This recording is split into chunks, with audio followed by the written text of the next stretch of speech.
Bonjour à tous, bienvenue. Nous avons déjà vu la dernière fois pourquoi il pouvait être important et nécessaire de ralentir.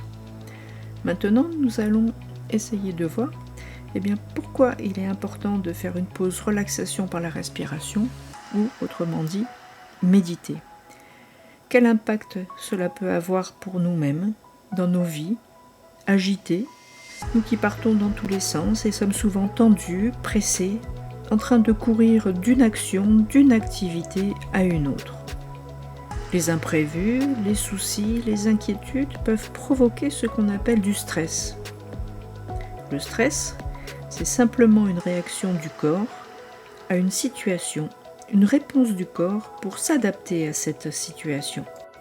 Pour nous, le stress, dans notre vie de tous les jours, est associé à des sensations plutôt désagréables. Mais en fait, le stress comporte différentes intensités et plusieurs phases. En tant que réaction d'adaptation, il est bénéfique, il est nécessaire. C'est grâce à lui que nous nous réveillons le matin, que nous agissons. Ce sont ces réactions d'adaptation qui vont moduler notre motivation, notre vigilance. Le stress nous alarme sur une situation comme le réveil le matin. Et il nous met en action, il nous donne l'énergie, au travers d'hormones dans le corps. Ça peut demander une énergie importante, et là on peut se sentir plus ou moins dépassé. Le corps continue à fournir de l'énergie, là on est dans une phase qu'on appelle de résistance. Et puis ensuite, quand cette réaction d'adaptation demande trop d'efforts ou dure trop longtemps, le corps fatigue. Là, je parle de situations qui durent des semaines, des mois, parfois même des années, ou alors trop d'efforts en très peu de temps. Le corps fatigue, et là, cela peut provoquer de l'épuisement, ou faciliter éventuellement l'apparition de maladies. Tout cela va avoir un impact sur nos pensées, notre manière de voir le monde, considérer ceux qui nous entourent. Cela agit sur nos sensations, les sensations de notre corps. Cela va provoquer des émotions, des palpitations, de la sueur, la gorge nouée, des tremblements, le ventre qui se tord, etc., etc. Vous avez déjà vécu ça, et moi aussi. Il peut y avoir aussi des difficultés à se concentrer, à s'endormir, ou à se rendormir si on se réveille la nuit. Parce que le corps, pour s'adapter, sécrète des hormones qui vont pousser le corps à agir, pour fuir, pour attaquer, bref, pour arriver à trouver une solution, pour diminuer cette tension.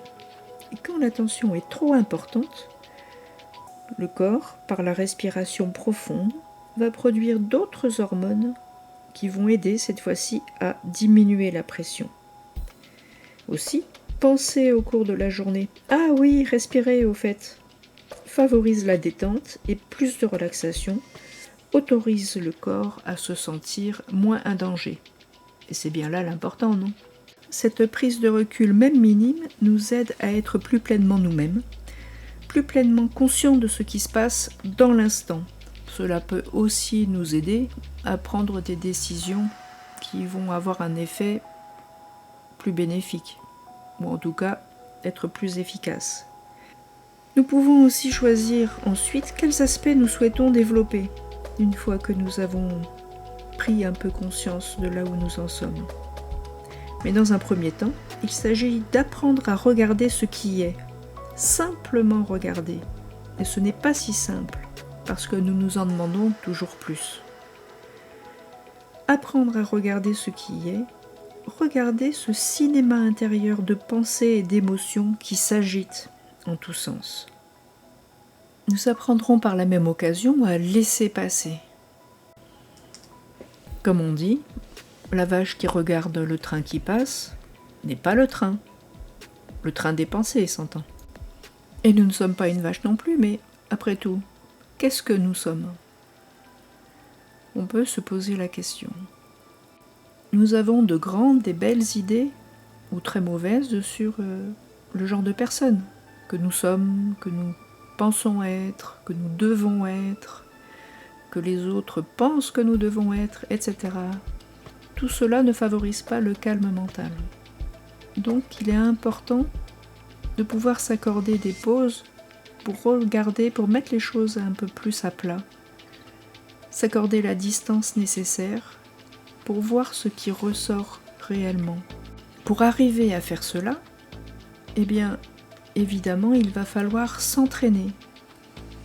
C'est pour cela qu'il ne s'agit pas simplement de faire ces petits exercices juste une fois en passant, même si cela peut être bénéfique, mais essayer de les faire régulièrement. Dans un premier temps, eh bien, juste quelques minutes, 1 minute, 3 minutes, tous les jours ou une fois par semaine, et puis progressivement les faire plus régulièrement, plus souvent et un peu plus longtemps.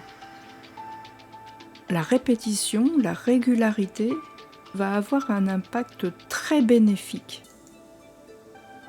et nous aidera à être plus attentifs, plus concentrés, plus facilement. Cela peut aider aussi à avoir plus de souplesse face aux rebondissements du quotidien et à apprivoiser le calme intérieur beaucoup plus naturellement. Cela va se ressentir de plus en plus au fur et à mesure que nous allons le faire régulièrement et plus longtemps. Dans les vidéos sur ma chaîne, j'essaie de vous proposer des choses simples qui peuvent vous aider au quotidien. N'hésitez pas à me faire part de vos questionnements. Donc, pour résumer, dans un premier temps, pensez à ralentir. Dans notre quotidien, pensez à être un peu plus détendu autant que possible, en s'accordant des moments de respiration plus lente, plus profonde, et puis s'accorder des moments véritablement dédiés à regarder ce cinéma intérieur, ces trains de pensée, des moments où l'on s'assoit, où on peut faire face à soi-même pendant quelques instants. C'est ô combien nécessaire et utile. Cela sera aussi très utile pour développer plus de lucidité et de calme au quotidien. Et cela sera aussi très utile pour aider le corps à moins surchauffer face aux difficultés chaque jour. Ce seront donc des moments dédiés pour soi, où l'on s'assoit, où l'on se met dans une position confortable, dans une posture particulière qui va nous aider justement. Des moments pour soi, mais qui auront aussi un impact sur nous-mêmes, pour nous-mêmes, mais aussi sur les autres, pour les autres. Donc si vous avez des scrupules à vous accorder quelques instants pour vous, pensez que votre entourage en ressentira aussi les bénéfices et les bienfaits. La posture, c'est ce que nous verrons dans l'étape numéro 3, la prochaine vidéo. En attendant, je vous remercie, prenez bien soin de vous. À bientôt.